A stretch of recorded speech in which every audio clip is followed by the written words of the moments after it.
Bonjour et bienvenue dans ce nouvel Ocult Truc. Et ça faisait beaucoup trop longtemps que j'avais pas prononcé ces mots. Aujourd'hui, on va parler d'une plante assez particulière, la sauge divinatoire. Avant de commencer cette vidéo, il est important de rappeler que la plante présentée aujourd'hui est considérée dans beaucoup de pays comme étant une drogue, sa vente étant soit interdite, soit réglementée. Pour autant, le but de cette vidéo n'est pas d'en faire son apologie en tant que drogue, mais bien de vous présenter son histoire et les croyances qui tournent autour. La sauge divinatoire est, comme son nom l'indique, l'une des 1000 espèces de sauges qui sont actuellement répertoriées. Aussi connue sous le nom de sauge des divins, Salvia divinorum ou plus simplement Salvia, cette plante endémique du Mexique se trouve principalement dans les forêts tropicales de la Sierra Madre orientale. Même si l'espèce n'a été connue que très tardivement par le reste du monde, il semble que les chamans des tribus Mazatèques l'utilisent depuis bien longtemps à des fins divinatoires ou de guérison. La plante semble être traditionnellement un remplaçant aux champignons qu'utilisaient les chamans quand ceux-ci se faisaient rares. Elle ne semble donc pas être au centre des rituels,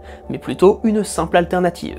Malgré tout, rien ne nous permet d'affirmer à 100% que certains chamans ne l'utilisaient pas comme élément principal de leur rituel. Dans tous les cas, le but était simplement d'avoir un accès au monde des esprits, là où, selon leurs croyances, étaient gérées les maladies et la santé des vivants. Les rituels semblent se faire surtout de nuit, et dans le plus grand des silences. La séance peut se faire avec une personne seule accompagnée du chaman, ou avec un groupe de personnes selon le rite pratiqué.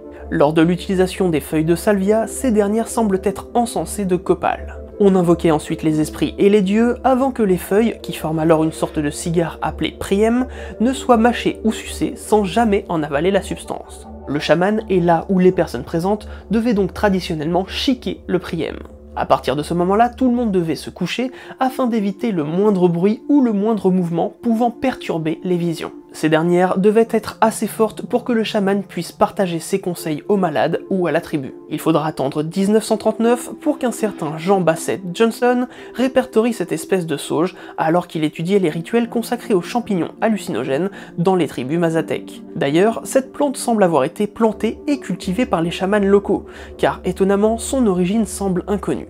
Et si son origine semble poser quelques problèmes aux taxinomistes, c'est parce que la plante est inhabituellement stérile, ce qui normalement indiquerait un caractère hybride. Mais des recherches génétiques indiquent que la plante n'est pas issue de croisement. De nombreux spécialistes, comme Robert Gordon Wasson, émettent l'hypothèse que la Salvia divinorum pourrait être utilisée par d'autres civilisations depuis bien plus longtemps. Aussi, il suppose que la plante mythologique appelée Pipiltzintli dans les codex aztèques, et qui permettrait de parler aux esprits, pourrait être la Salvia. Cependant, les codex laissent entendre qu'il existerait des plantes mâles et femelles, contrairement à ce que l'on connaît de la sauge des devins, qui, elle, produit des fleurs des deux sexes sur une plante unique.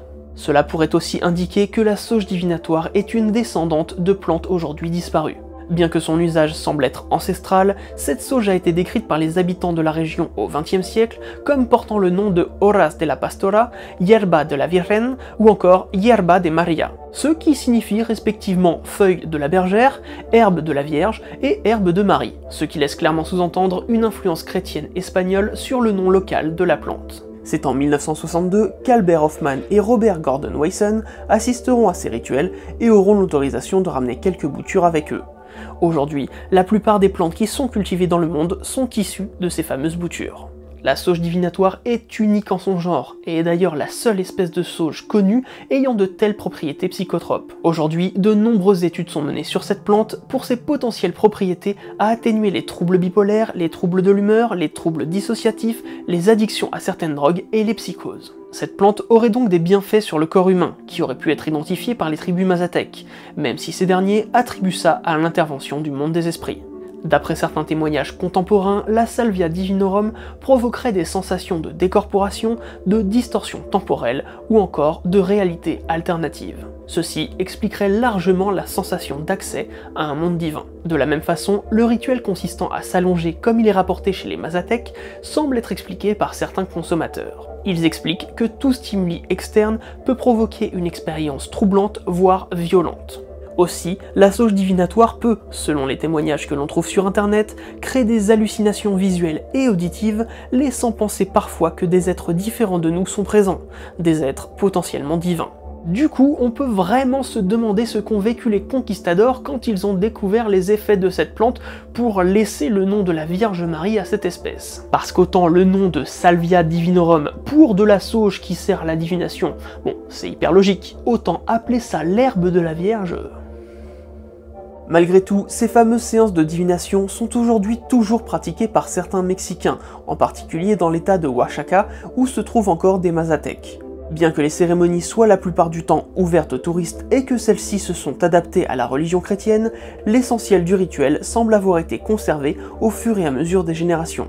Et a priori, Dieu, Marie ou encore Jésus semblent en accord avec ces pratiques, car ceux qui ont pu participer à ces cérémonies ont affirmé avoir vu ou ressenti des choses qu'ils pourraient définir comme liées au divin.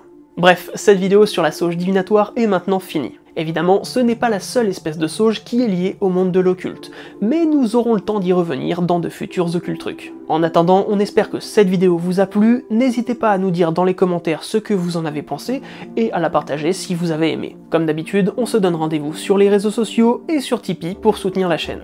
Quant à nous, on se dit à très vite pour un nouveau moment de culture.